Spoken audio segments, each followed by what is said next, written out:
I am muted. I've been talking shit and nobody heard me. What the fuck is going on? Well, simple, gentlemen and ladies, what I was saying is welcome to Speaking It Real 2.0. All right, we're back. I'm Frank. That's Carlos. He Oh my just froze God. on me. It's been It's so been a long since I while. played with these lights. I mean, shit, Carlos. When was the last time you were on something? It's been a while, man. It's been a while. It's just been a crazy ass year. Yeah, huh? Your beard is bigger. Your beard is whiter. You caught me at the tail end of my cycle. I'm supposed to be like getting it cut here and then like by this weekend. That's perfect. So, Hey. so it's as big as it usually gets. Okay. All right. Not too bad then. But yeah, man, we did a show last week. Me, Ovi, Hector. Yeah, got I back on saw this that. thing. You know, we had some interesting guests. I mean, not guests, but comments from our old friends. What do you call it? Sketchy Peasant was back around. Sketchy Peasant is still around. Yeah. I believe we might have. And we still don't know who that is, huh? That's still a That's still a mystery, but I think we could break that down on who we think it is, but they are not to be mentioned on the show right now. And listen up, we are hosted by the Real Talk Playbook. All right, for all your podcast needs, come check us out.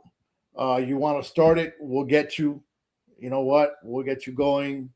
You know, very, very low monthly price, and you'll have your own podcast. Excellent. I knew I was missing something. Hold on. What were you? Oh, you're live. You're on air. Well, not even that. I'm not going to worry about that. Oh, today. you need a light. Yeah, but not just any light. Like, hold on. It's been a while, man. Damn.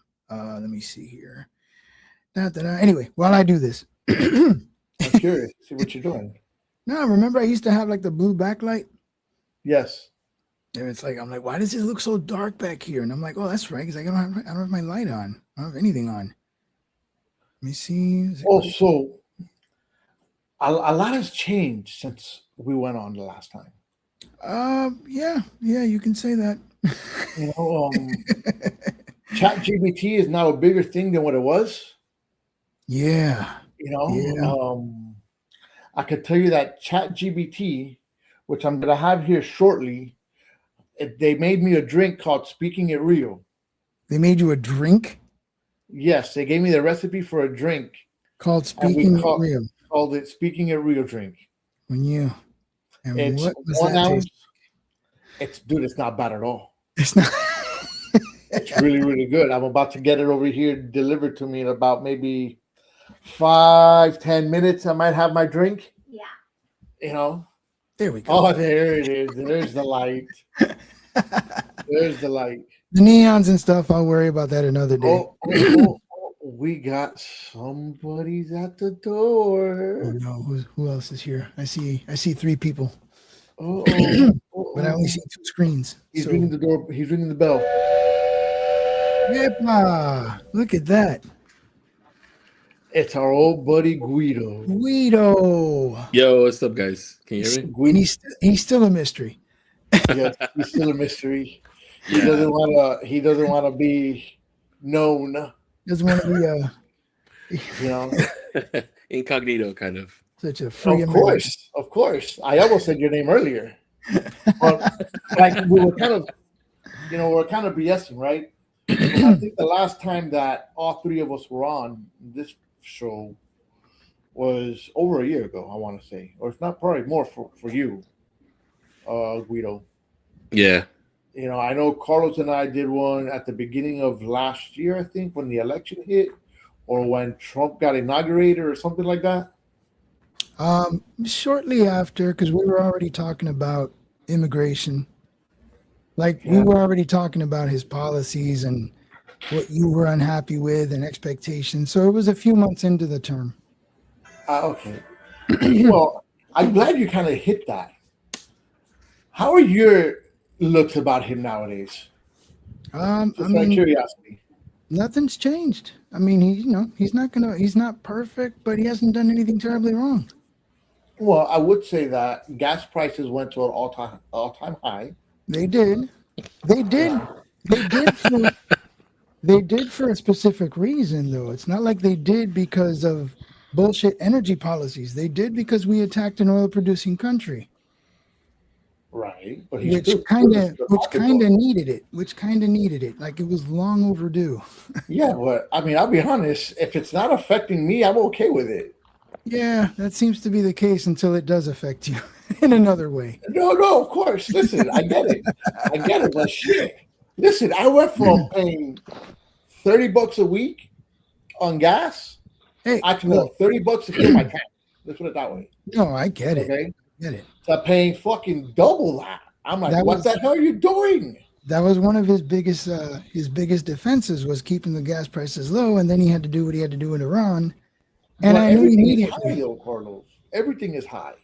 Well, it's gone down now that negotiations have followed through. Now they're still not where they were, but they've gone down. Now, what do you mean by everything? I mean, just in general. Look, I know the whole thing with the tariffs and all that, Hmm. right? That threw everything high for people. Because at the end of the day, listen, I'm in that field, Hmm. okay? Who ultimately the ones that get affected are the ones buying the final products. It doesn't matter. Excuse me. All right. And everybody has felt it. I mean, I'm sure you felt it. There's no way you haven't. When you're But paying I've been feeling it. We've been feeling it since before Trump. Like people love to forget that inflation was at an all-time high in the previous term. So now that we're feeling the effects of inflation, we want to blame tariffs? No. I'm not just blaming tariffs. I mean, I understand. The tariffs went higher. The tariffs threw everything higher, is Mhm. what I'm saying. Okay, Yeah, yes, we had inflation. I could deal with that. We were here. We've actually you- brought inflation down, but just because you bring inflation down doesn't mean prices go down. I think it's more of a timing thing, right? Because like you have to understand that the economy, think of it as like this big, dense thing, right? Oh shit. And oh, what happened? No. Frank is You okay? Yes, I'm okay. It's just We lost I Guido. got two desks back to back, and I was doing my stand-up desk, and it got caught up with some stuff on the other desk. At least I lost him on screen. So now he's doing more incognito. Oh, I mean, you see me, right? yeah, I see you. We I all see see you. you. Yeah. All right, good. Can you hear me? Yeah, I got you. Sorry about that. Okay. No worries. The wonders So- of life shows. So the interesting thing about this administration that I could say is that they are, for all intents and purposes, when it comes to like conflicts and stuff, they're on par with the party, kind of, right? So they're not, they're not talking about diplomacy or any of that stuff because that's not their point, their position to kind of like That's not their starting point per se. When it comes to like the economy has a couple of levers that are fast moving.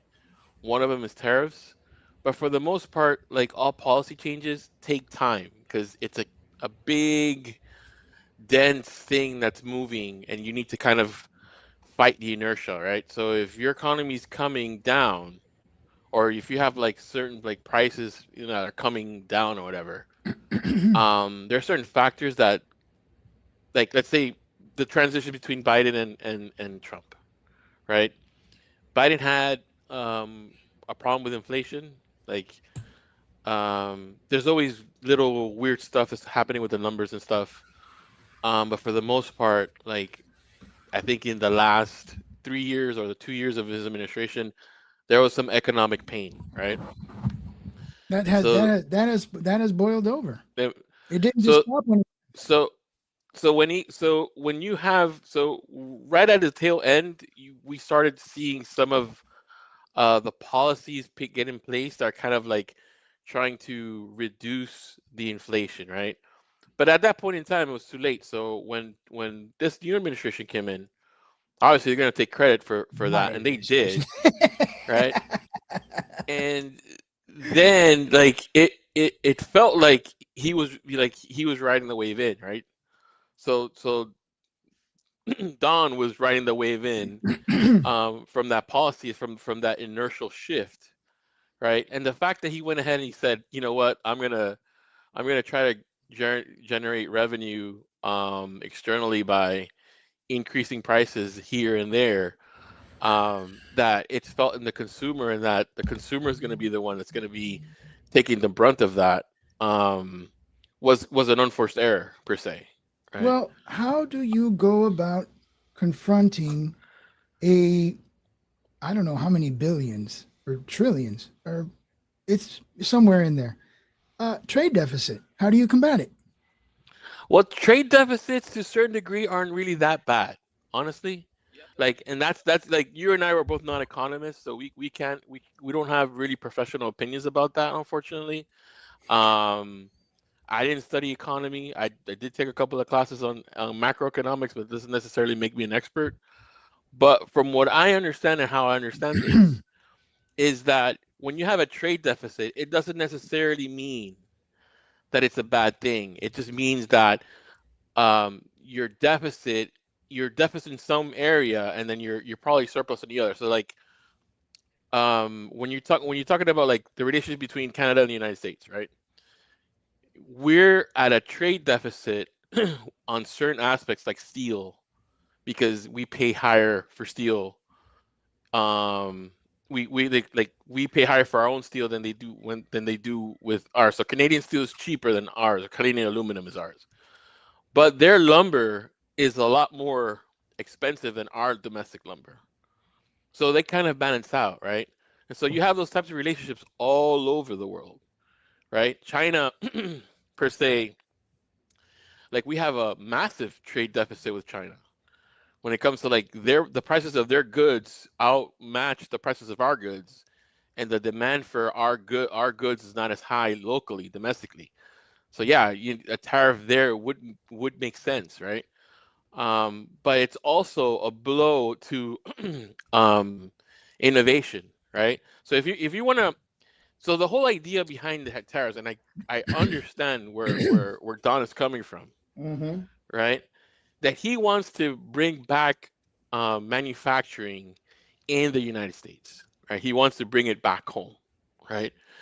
And the way that he thought that he was going to do it was he was going to put pressure outside, so that the consumer will look in and say, well, that thing says made in the USA. That's cheaper than the one that I was going to buy from Temu, right? So I'm going to buy the American one, right? And then that's how you start manufacturing. But we've been like, what, 30 years into NAFTA? I don't know, Didn't like, we get out of that? we I got think we out did. of that, but we had like the USMCA, which is kind of like NAFTA-ish, right? But it was a Trump thing, right? So he just took it, canceled the old one, made a new one. It's probably the same exact thing, and Mhm. just put USMCA on it. So So Okay. he took that win. But like I was saying, like it's when somebody says a trade deficit and this, it's not necessarily a genuine position, right? You'd have to kind of explore a little further and have a little bit of a nuanced perspective on it, I think. Yeah. I don't know. I can understand that point, but like basic economics says if we're at a deficit, that means somewhere we as consumers are paying more. Not necessarily, because we're seeing that in the tariffs. So we have a trade deficit with China. Their goods are cheaper because there's no tariffs on there. The minute that we put tariffs on there to make our stuff more attractive, what we're doing is we're passing the buck onto the consumer, and then those prices go up. And what do you have? You have a negative sentiment from the consumer base against a policy that should have increased manufacturing. So So who's to say it hasn't? Do we know for certain manufacturing hasn't gone up or hasn't begun to go up? well, No, it's gone up. I can tell you that for a fact. So then the goal is being achieved. but it's not a it's a hammer where you need a scalpel. That's the approach. That's an opinion. Well, that's not an opinion. I mean, That's an observation, that's a point of view. right? Because if you would get some people that would want to, because the problem with this president is that it's not only like an optics problem, right? Because we've had worse, right? We had a president that sold drugs and went ahead and sold weapons to another country, right? Mm-hmm. And everybody, goes ahead and clamors as he was like one of the greatest presidents. This was like one of the biggest scandals, and that the fact that he stayed president is amazing. So yes, this president does have a lot of like scandalous stuff around him, and a lot of people have a lot of opinions about him. I have my opinions, but from a policy perspective, like it seems like he's listening, but he's not really understanding the issue.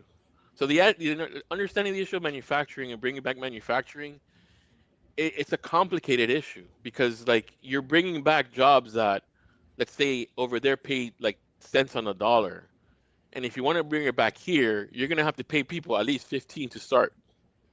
So that already is pushing your cost up, right? And if you think you're gonna go ahead and you're gonna buy drones for like $100, or you're gonna buy computer parts for like $50 that are made in the USA, you're kidding, because just the cost of labor alone is so expensive in this country that it wouldn't make any sense to bring those manufacturing jobs back. Now there is but there is Listen. Oh, I'm sorry. Go ahead. Watch. I'll give you a perfect example, right? I'm not gonna say it happens in my current job now, but I've been at jobs where, or even when I've had stuff to do for work, whether I've been with my company, like my own company, right, or somewhere else. I have a guy that works in the Philippines, and I could pay him $20 to do whatever it is, and it will cost out here double or triple amount that, right? And we're just talking about something tiny, nothing big, right? Is it legal? Huh? Is it legal? No, it's legal. It's Okay. legal. I hire him. I I just hire wanna make him to sure. do the work. No. It's nothing crazy. It's legal. All right, it's legal. But I hire him to do it. I pay him as opposed to paying, somebody here. I'm Mhm. paying him cents on the dollar. Yeah. Like I could tell you that the job when he was working, when him and I were working at the same, I'm at one of my prior jobs, right? He was getting paid $20 an hour. I mean, a day.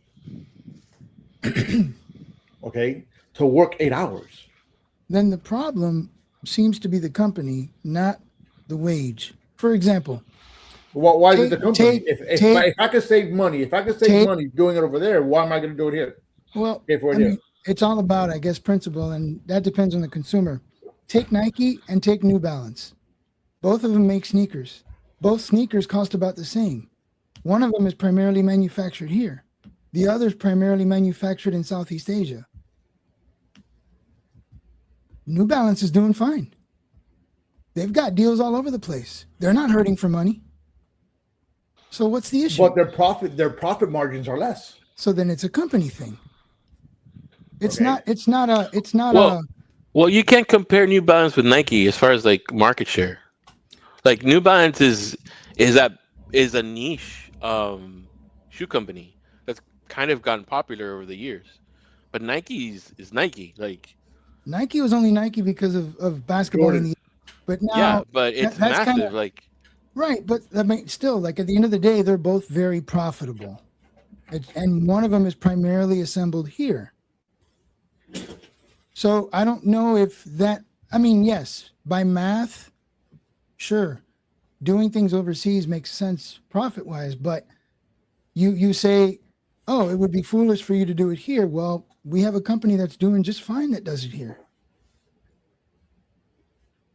And that's just one of many examples. There's plenty of made in the USAs that are doing fine making it in the USA.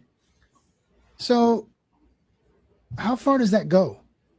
well, the thing is that New Balance only has like 4% of the market share, where Nike has 16 to 90% of the market share. So Nike, in a sense, is 4 times the company that New Balance is, and New Balance is only bringing in, I think, like 92 million, versus like something where it's like, what was it here? $46 billion versus 9.2 billion. That's all about But those are marketability. yeah, It's but not, that's it's not about quality. It's not about the shoe. It's no, just But marketability. we're just talking about numbers, and the numbers are saying something that, and I agree. Like, we want to support local businesses, and we want to support local manufacturing, right?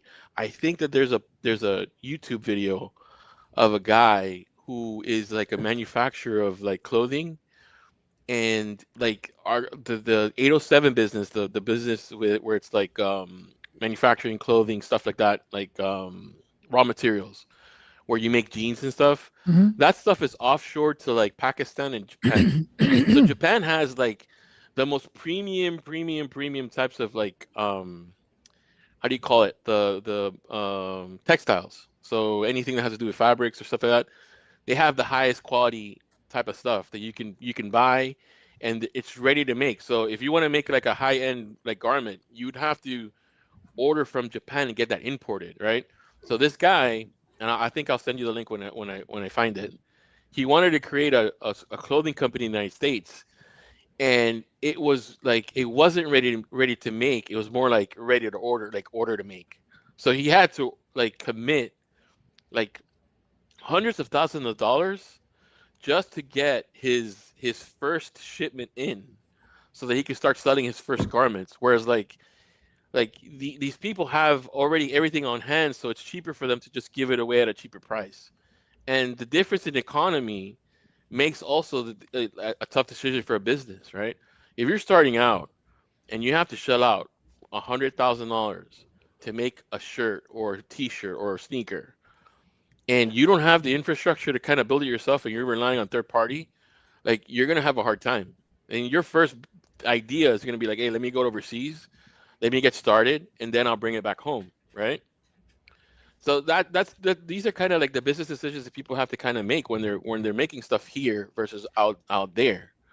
And that's where I think where we as a country can do a little better.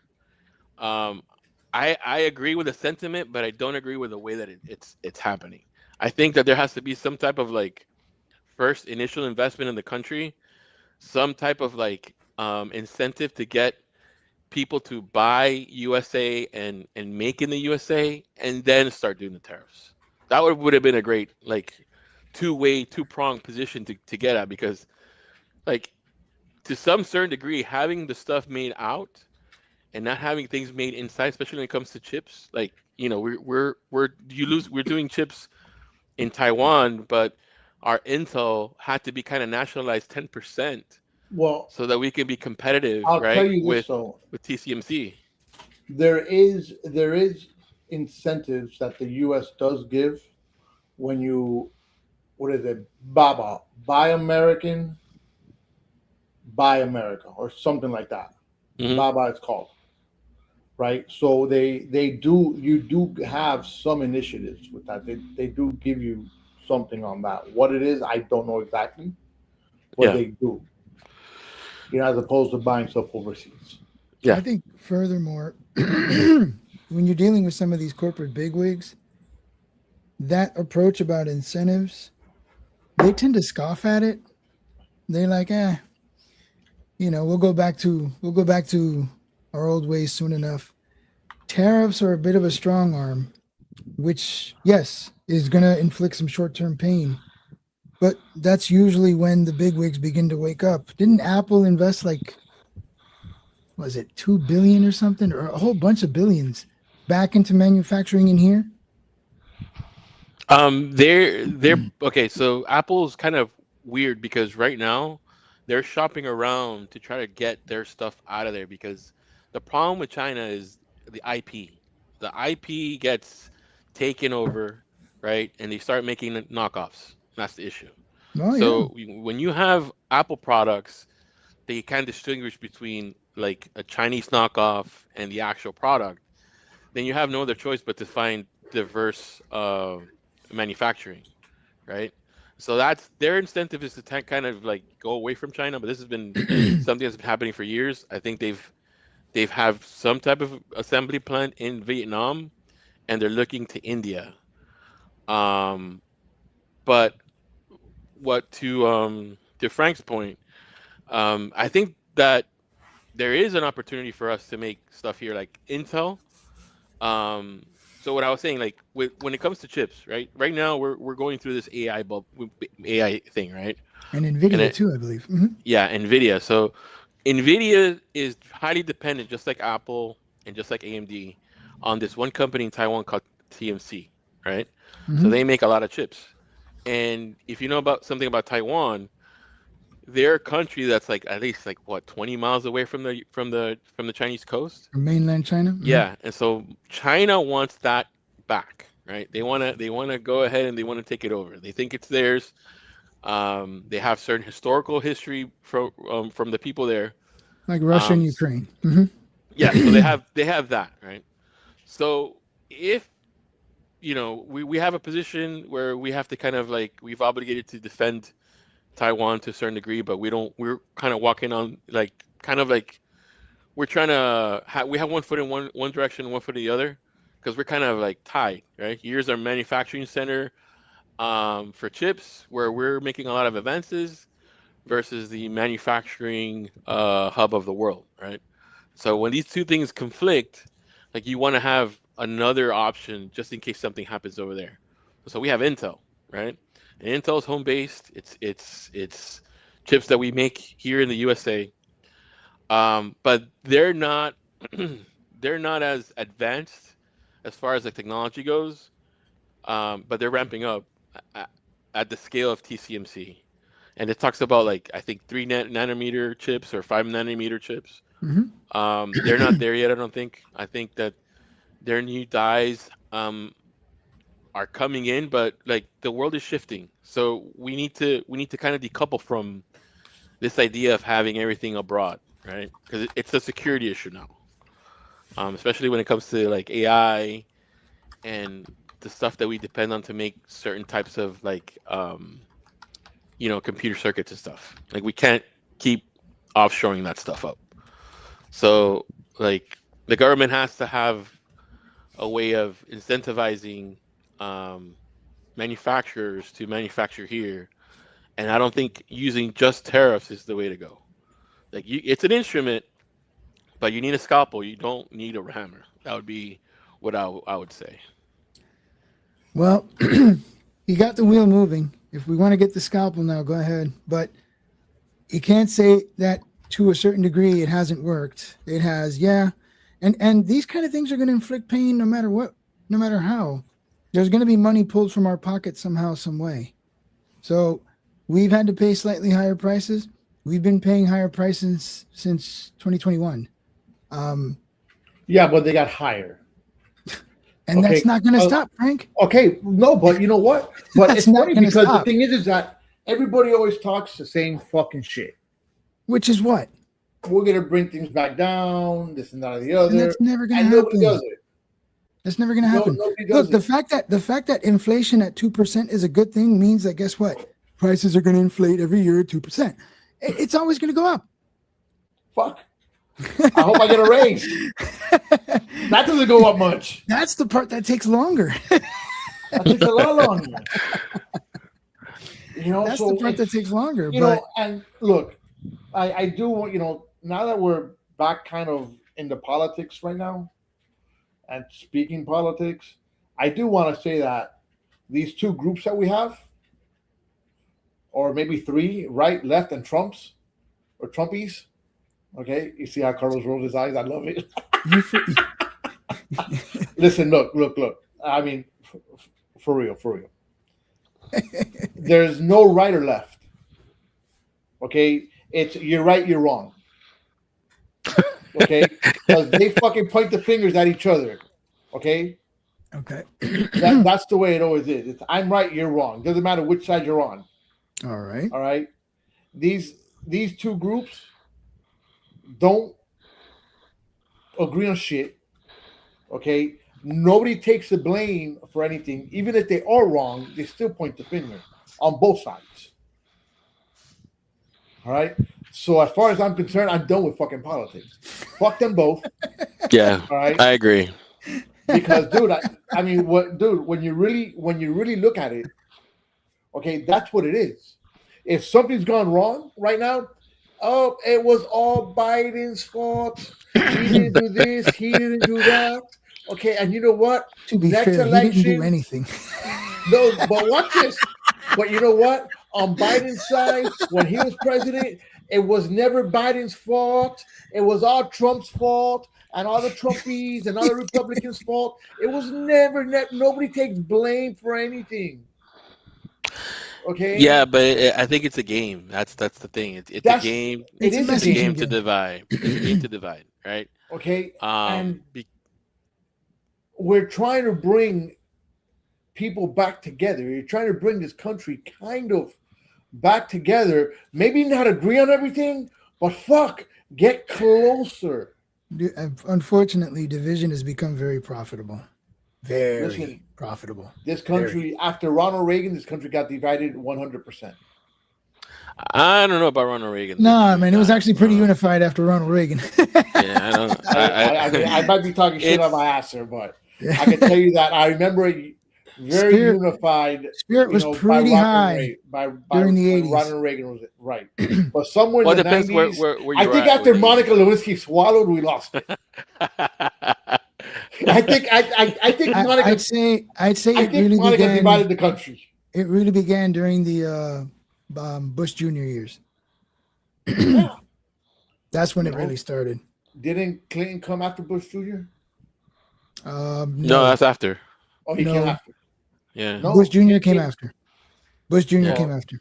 yeah. It was Alright, Bush alright. Senior, Clinton, and then Bush Junior. Yes. W. W. W. All right, so I guess it wasn't Monica Lewinsky swallowing babies. No. Shit. He just gave us a lot of highlights and Those stuff are to fun read. parts of politics. But Clinton, I mean, he wasn't perfect, but he was likable and he made some good decisions. He worked with Republicans. I mean, that whole thing about him having a net positive deficit, that was him working with a Republican Congress. It was a surplus. Yeah. Yeah, so the Republican Congress gave him that proposal. He went right with it. They worked, and yeah, he got his just desserts in the office on a blue dress and all that nonsense. But but Bush Jr. that really started to. It's actually the Tea Party. I think right after like Bush Jr. the Tea Party stuff. The thing about what you're seeing, and I as an observer, right? I'm not an expert in any of this stuff. it's more. There's a lot of catalysts that have done this, but for the most part, our politics have been banal until kind of like the recent like 10, 15 years. And the reason I think is because number one, you have social media. Number two, you have what people call a yeah a K-shaped economy, right? You know what I'm talking about? Nice, man. Nice. I like that. Social uh, media. Hold on. yes, yes, yeah. No, for real. Like that's the thing. Like when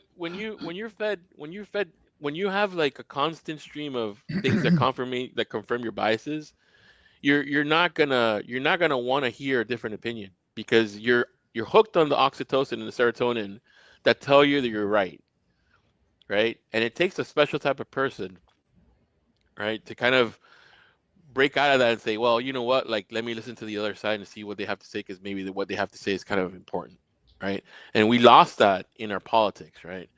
We have like a separate set of channels that go one direction and a separate set of channels that go in the other direction. And then in social media is even worse because like if you're on Facebook or You you're have me somewhere killing else, that. I'm doing this. what bottom line is like we're stuck in our own thoughts, right? And COVID has a lot to do with it too.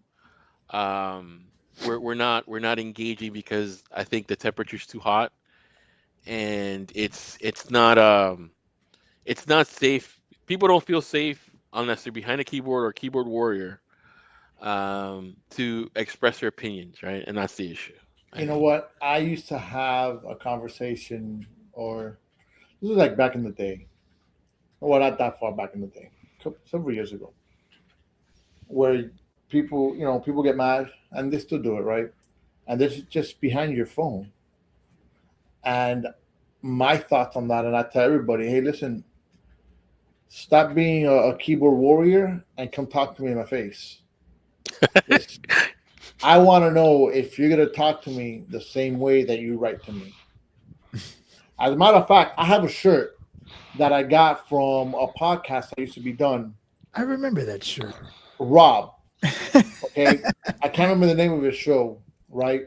Clown, But something clown, or it wasn't about a clown. He had a clown face on it, but I don't remember the name. But that shirt used to say, "Talk to me like you would talk to me on Facebook," or something like yeah, that. something like that. To that extent, all right.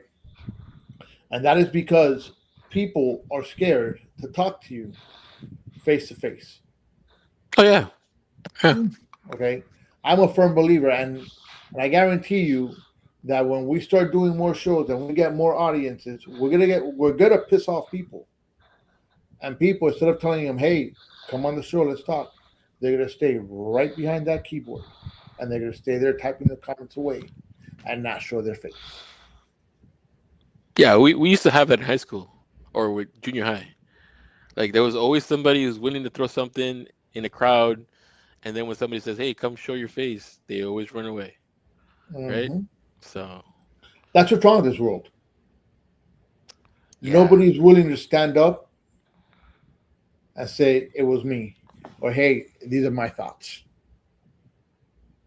That's the I problem in this world nowadays. I was interesting enough. I had a conversation about with an old head. Well, I say old head because he's kind of similar to my age, right?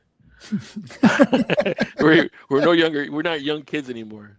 No, And we were discussing how we solve problems versus how younger kids solve problems. they run. And huh? Younger kids don't solve the problems; they That's the turn issue. away. Yeah, that's what we're talking about. Like we used to have to like if somebody said something stupid, right? You would have to like if the guy tells you, "Hey, let's go outside, let's talk like men," you would have to go outside and duke it out. Like somebody's gonna Did we get lose thrown them, to the ground, right? or did I You didn't lose my have internet? huh? Yeah, there was no internet. So you would have like a I, fist fight, and they were squashed, right? That would be it. hmm. You know what I'm saying? And you move on, right? You even become friends, you know? Yes, I think my sister who works at a school, like they had a policy where they weren't allowing kids to have like outbursts. So if a kid would like yell at another kid or say something dumb to a kid, both of them would be suspended. Like they what's it called? No retaliation, no Yeah, fighting. no, No, it's no tolerance for violence, right? And like they took it extreme where it's like, hey, if kids say something stupid or whatever, like you just suspend them 3 days and that would be it, right? So you had all these kids who are running around with hormones, like just like little soda pops, right? Building up pressure, and they can't say anything. They'll do something ultimately more stupid, right? So when the violence started escalating more and more and more in that school, the teachers I think are already coming to realization that there has to be like a relief valve. So what they'll do is that they'll let the kids fight, right? And then like they used to, and then once the stuff kind of settles down, they'll take the kids and they'll separate them. You know what I'm saying?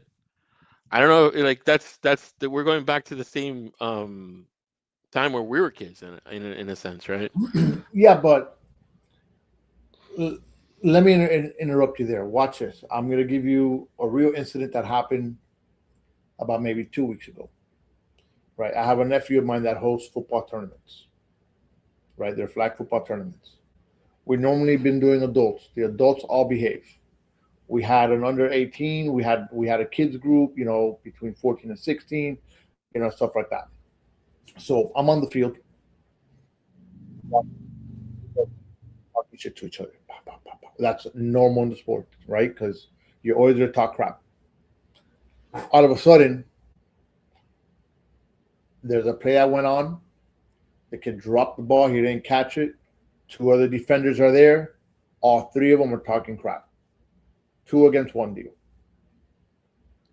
One of the kids that had the two kids there, goes to the kid to that one kid. What? You got a problem? Hit me. Go ahead, hit me. Yo. Oh, you heard that. Bam. Whatever. Separated them. You went about. You got the coaches.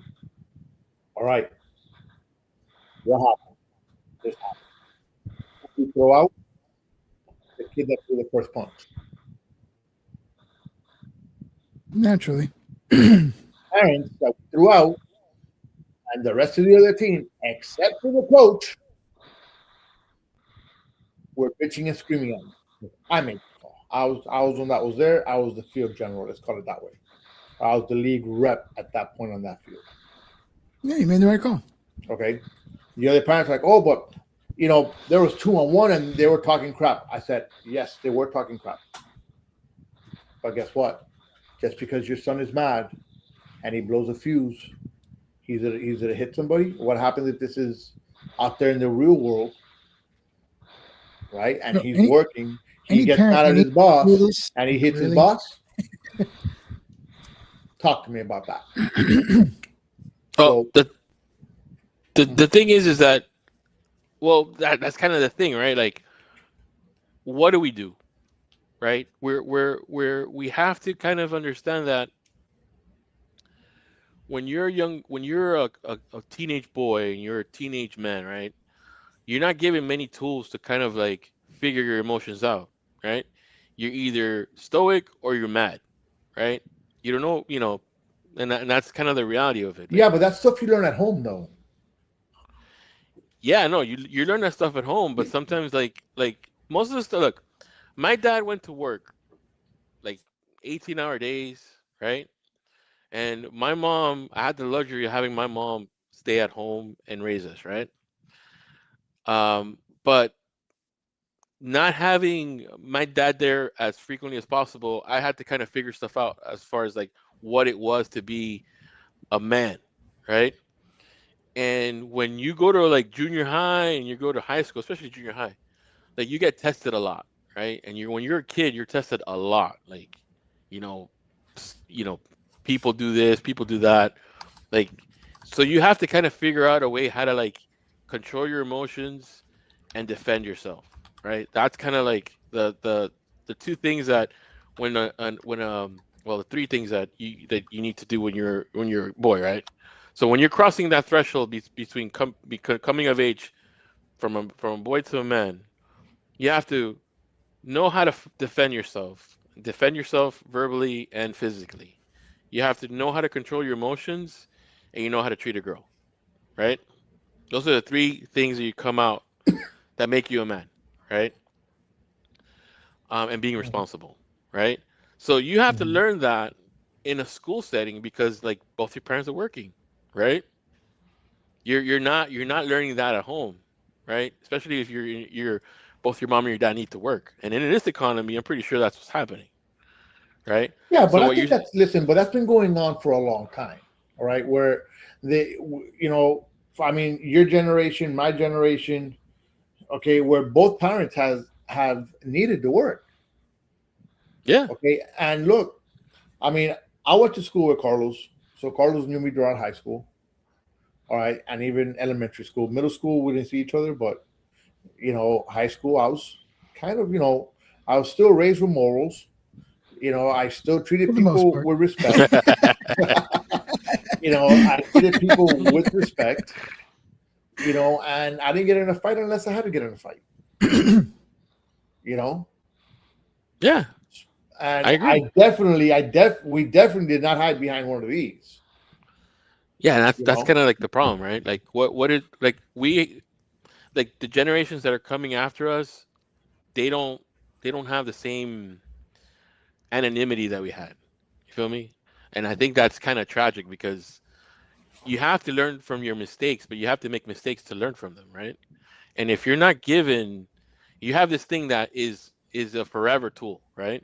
The minute I hit record and I put it on the internet, that's gonna live forever and ever and ever in the internet for like until the end of time.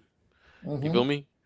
Like, and that's kind of like the unfair part of being a kid nowadays, right?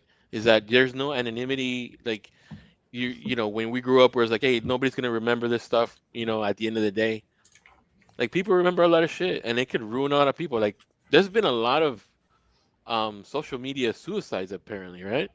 Like it was a trend for most people that would get like cyberbullied, and they would have to kind of like, I don't. I I've always had a problem with the word bullying. Number one, okay, but and what I have a hard time understanding is cyberbullying. uh Okay, because look, this is simple. If I right now don't like what Carlos is telling me and what he's doing, I do this. All right, and I fucking remove him. you kicked them Okay, out. exactly. I No kick him out of respect. it. No All respect. right, and that's one thing that I don't. To me, it doesn't run through my mind. How the fuck are you gonna let somebody talk shit to you behind a fucking screen? All right, dude, it's simple. Click, goodbye, block. All right. Do you know how many stupid emails we get on a regular basis? Right, dude, I have a Hotmail account that you turn that shit purple. How the hell do you do that? I'm sorry, they're making me a drink that's supposed to be blue and they turn it purple. I don't get it. But anyways, but so man, I lost my train of thought. So yeah, so going back to the cyberbullying thing, I'm sorry. I just The problem with I cyberbullying, Frank, isn't what you do personally to the information. It's what You're still looking at your drink, huh? the people you know it's who've purple. also It's supposed to be who've blue. also seen it. Well, It's It's stronger. it's it's the people you that's what know. counts. It's the people you know who've also seen it, and then they Well, start getting on your the, case about it you can't too. hear you. We can't hear you, No, bro. I do hear him.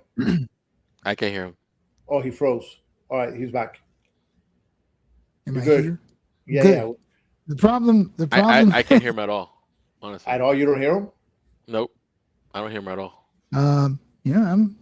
I got an input signal. No, I hear you. Hold on. Let's.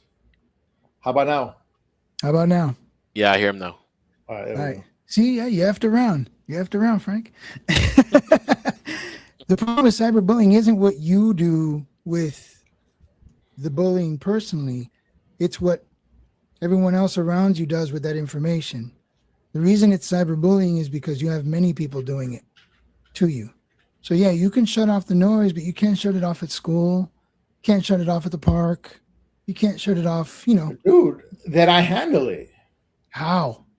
At the park, I'm gonna handle it. You against the world? All of you, shut up! Hey, Leave me alone. What are you gonna do? hey, listen, one at a time. Oh You Jesus! handle it one at a time. All right. I'm a firm believer, bro. You get bullied, you knock him out. You knock him out his ass. No, Yeah, I but mean, it doesn't work like that no more though, because like I- it's Dude, I don't give a fuck. All right. yeah, but You like knock them on their ass. yeah, but you're saying that like already with the experience and the gusto of a man who knows how to defend himself, right? When you're like a 10-year-old kid or 11-year-old kid, like these kids are not even like in puberty, and some of the things that they get said to them is so bad that it I don't know, man. Like I've seen some videos, some shows and stuff where like kids have like done the worst thing to themselves, and those like gunshots, bro. oh snap, You I didn't hear anything. didn't hear? I'm No. like, why do I hear gunshots? I don't know. Is this Frank's answer? Wow. mean, Nah, look, Back in the old days, I'm sure. that's definitely not my answer. But I do think that That's You- straight you out of come to a- Tombstone. yep, you come to a point where you have to handle it. All right. Whether you do it one-on-one or you do it one-on-one, or it's either one-on-one or you just cancel it out. And you become one of those people that you ignore everybody and you're just a loner. Yeah, but how do you how do you get that to a kid?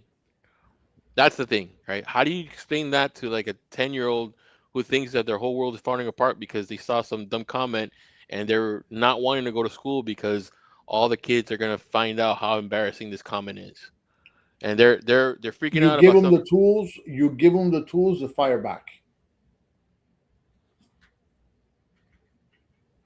It's. I You mean, give 'em the listen, tools to Frank. fire back. You're not wrong on any level, except you don't have a real answer for the crowd control problem. No, I don't. I don't have But an that's But- the but- crux of cyberbullying right there, though. That's the correct. issue. But the thing is that you have to, if you give them the firepower to fire back, and I don't mean physically, I don't mean, give them a gun and go shoot the world, right?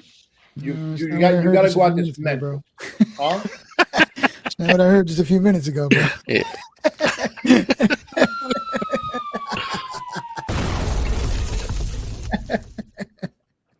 And it's not, you don't go about it that way, but you have to go at it at a certain way, and you have to teach them to play that mind game. And yes, is it easy to teach a 10-year-old to play the mind game? Hell no, it's not. Okay, but you have to figure out a way for it to try not to affect him. Hmm. And by talking to this child, right, you're gonna accomplish it. But it takes a lot of talking. Look, man, I'm gonna give you an example. My youngest, okay, and it's funny because I saw him all his life, and I still see him up to today.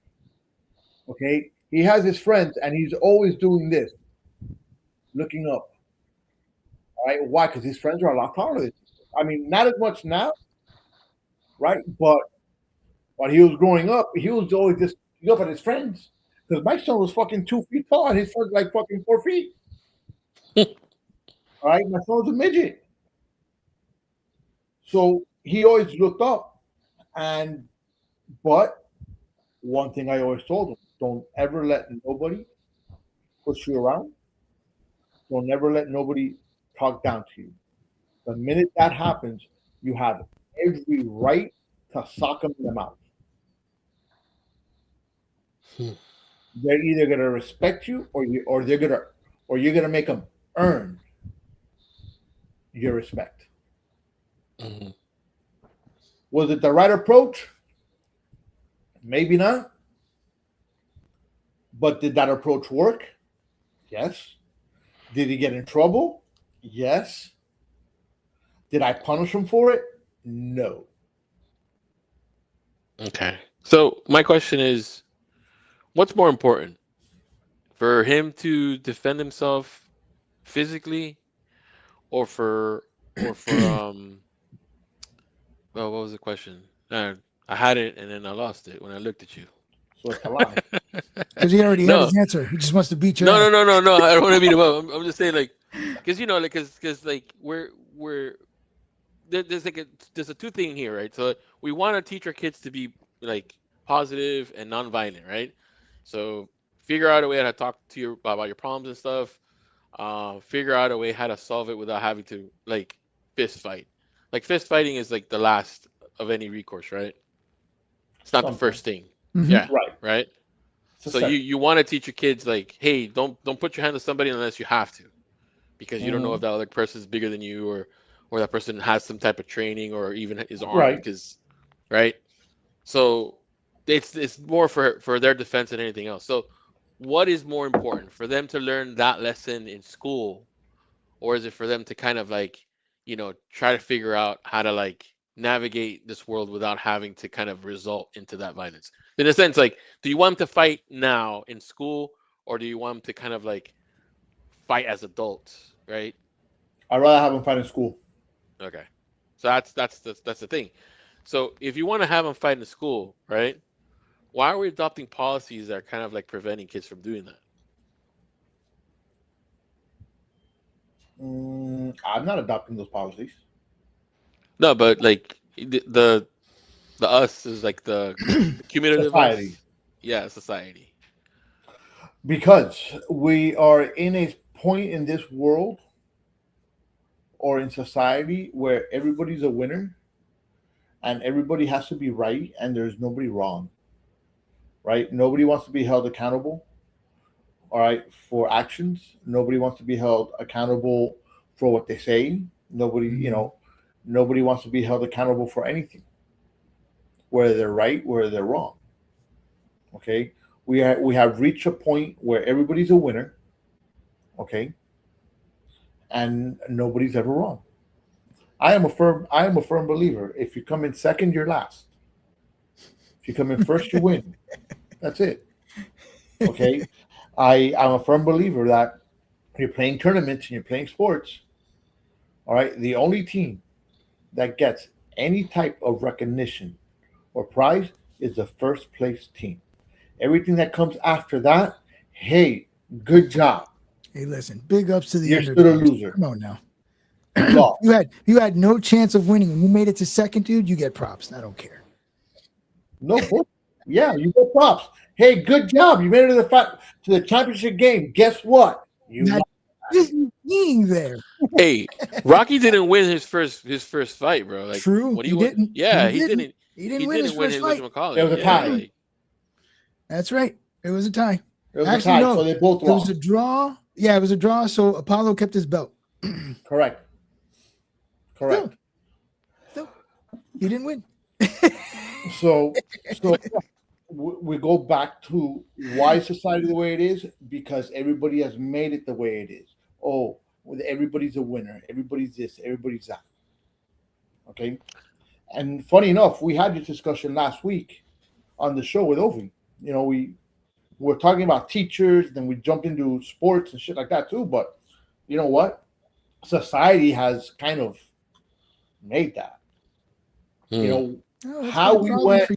Yeah. how we went so backwards with things like this. I don't know. It's I think it's because I don't know. I have an opinion. I don't have kids, so like if this kind of hits you, I don't Go mean for to it. offend you. So I'm trying to say. Don't worry about it. We Um, know that. I think it's the rise and the fall of the helicopter parents, right?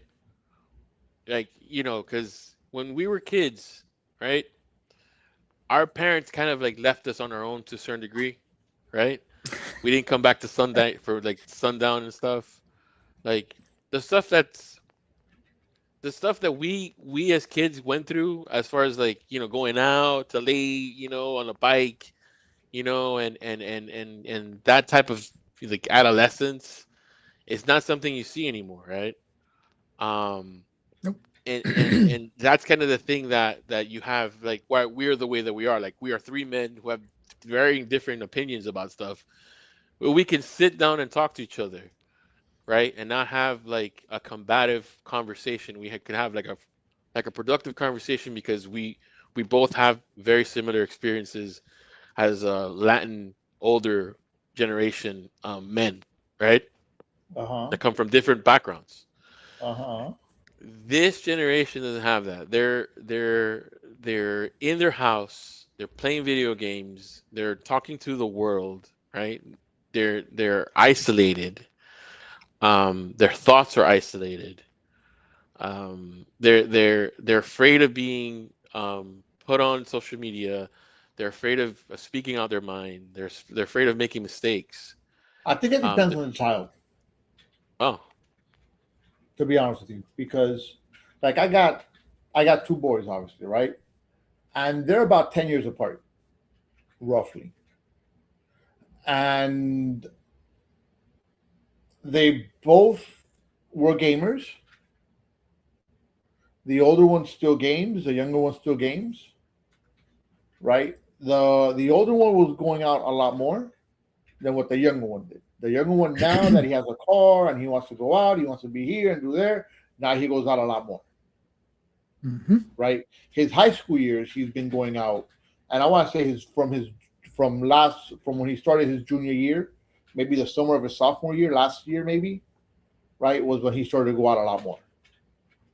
You know, so he's out. I mean, he's out in the streets in a sense. I mean, I always know where he's at, and his mother has been known to pop up where he's at, just to kind of just keep an eye. You know, which is not a bad thing, because unfortunately, kids nowadays get into stupid trouble. I mean, it's all over the place, even in schools, and I believe Guido can attest to this as well. Like the way parents, like when we were growing up, man, if we screwed up in school, what was the question our parents would ask? What did my kid do? How did he screw up? What did he do wrong? Now, what is the question in today's day? What did you not do? That's the question teachers get. What did you forget to do? How come you didn't? But you know what? I think has shifted. Everything is shifted. So our responsibility has shifted away from kids. I get it, but I think that all depends on the parent. No. I get what you're saying, Frank, but the problem is that this isn't about it depends on the parent. This is more of it's almost every parent. Because I could tell you when and trust me, I've had parents call me throughout the school year. My son this school year he was a good student, and the classes that he did not want to be in or that he did not want to do, because he had an agenda and he accomplished his agenda. Mm-hmm. Right? And he was just like, I'm not going to do this. I'm not going to do that. When I got the phone call from the teacher, hey, Mr. Cuesta, this is so-and-so from Coral Reef Senior High. I was like, all right, what did my son do? It wasn't even about what did you do to prevent it. You are not of that mentality. That's my point. The majority of parents, though, are different. Like look, you know what? I'm gonna give you an example though. And this is wait. I'm gonna have to give it to Carlitos over here, bro, because my sister's a teacher, and it's just the way he says. Like all those kids that come in, right? They have problems. They have behavioral problems. Parents come in and say, "Hey, I can't deal with this. I need you to deal with this." No, absolutely. That is definitely not a teacher thing. Sorry, guys. Yeah, but that's to Carlitos' point. That's the majority of the parents that you're having here. Like those are the things that kind of like add more responsibility onto the teacher, right? It's like what you say, kind of, right? It's a lack of accountability and a lack of integrity, right? So we want to make ourselves accountable to each other, but we have to have the integrity to also hold ourselves accountable, right? Mm-hmm. To ourselves. And we're losing that because everyone's a little lawyer, right? Oh, Correct. I'm negotiating with myself, or I'm negotiating with someone, or I'm negotiating to get my way. You see it in sports too when people flop, or when people say, you know what I'm saying?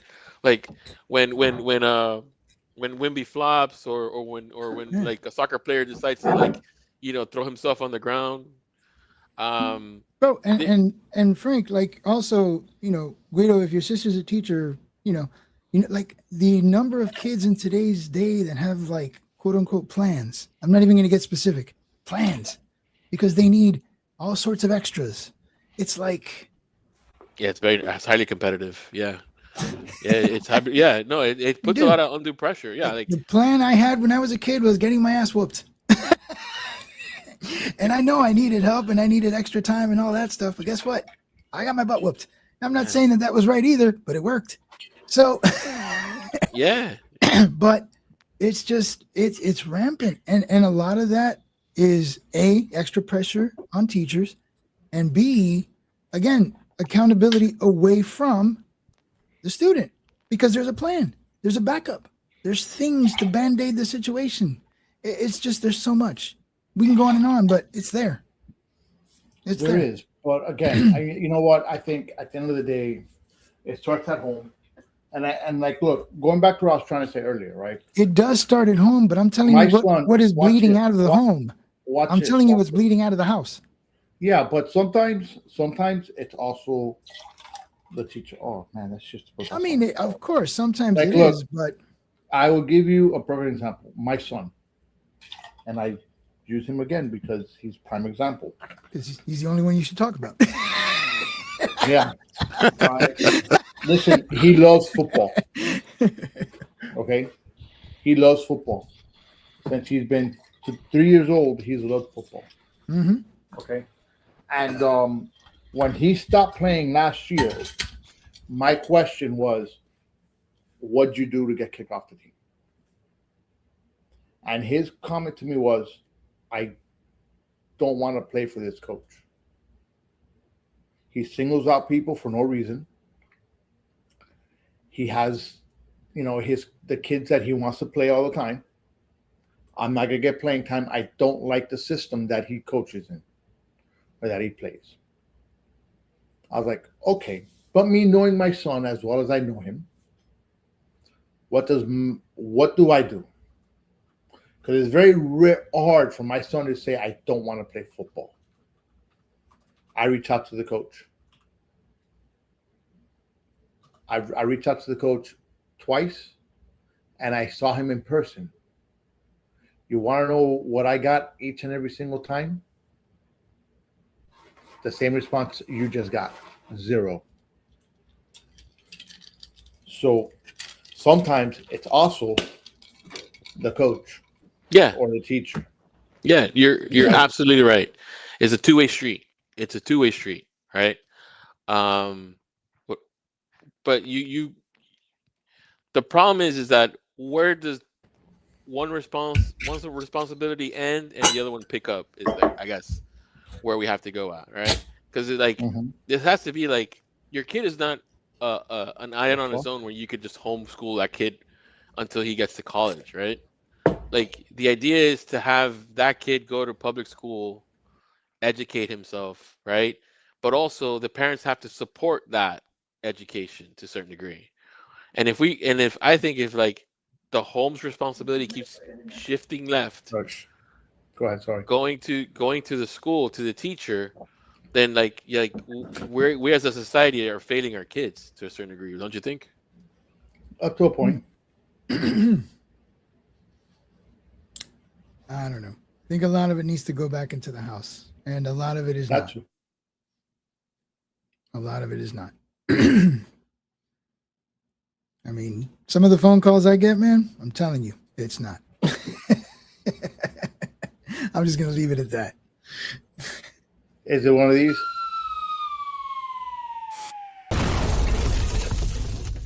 And you know what? You know what you have to do as a professional? Grin and bear it.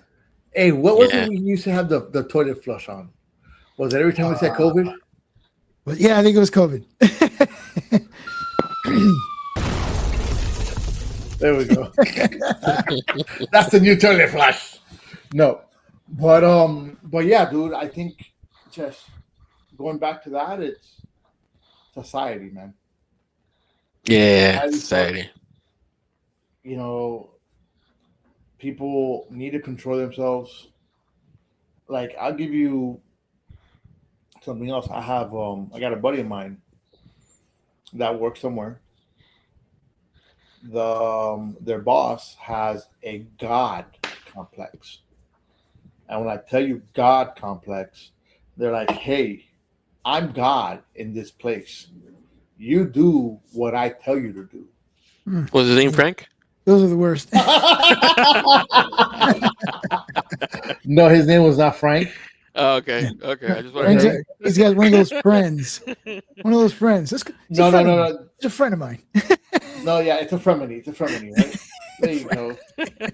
Hey, listen, whoever's listening to us and you've been on in and out, listen, share the show with your friends, with your enemies, with your freminies, with your brother, your sister, your mother, your dogs.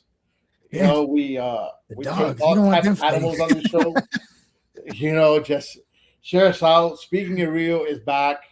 If you want to look for us in the streaming platforms, as of right now, you can find us at Speaking It Real 2.0. All right. We have Yes. some legality issues in a sense. Where just it's Speaking It Real 2.0 to look for us. I'm trying to get that back to me. Wait a minute. Are you serious? I have no access to Speaking of Real platforms, except for the ones that we control on Facebook and YouTube. GTFOH. Wow. Okay. Yeah, get the fuck out of here.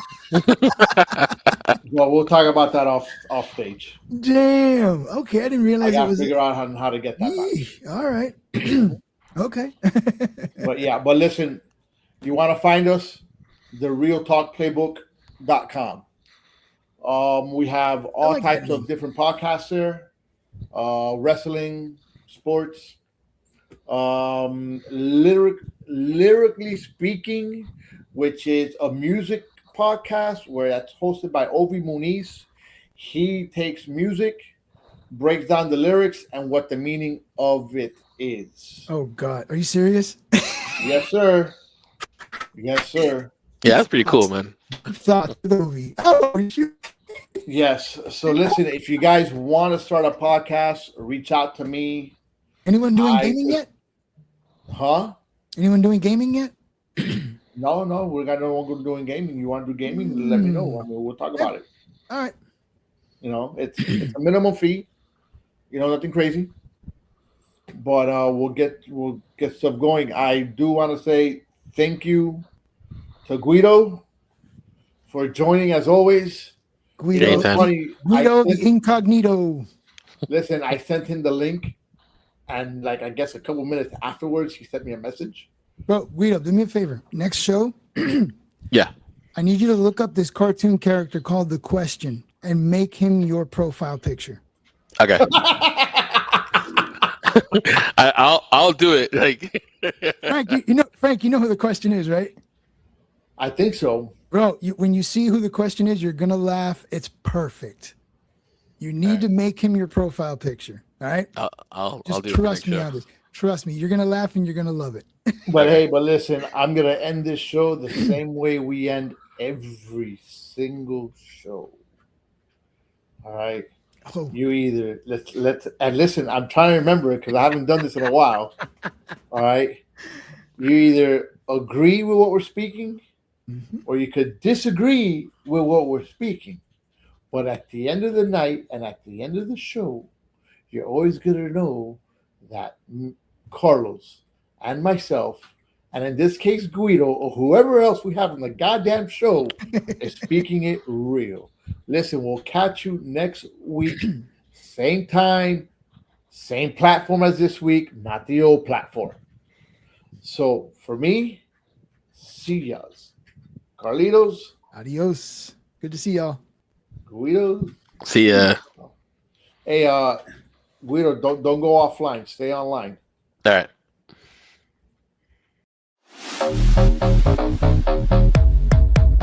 DJ.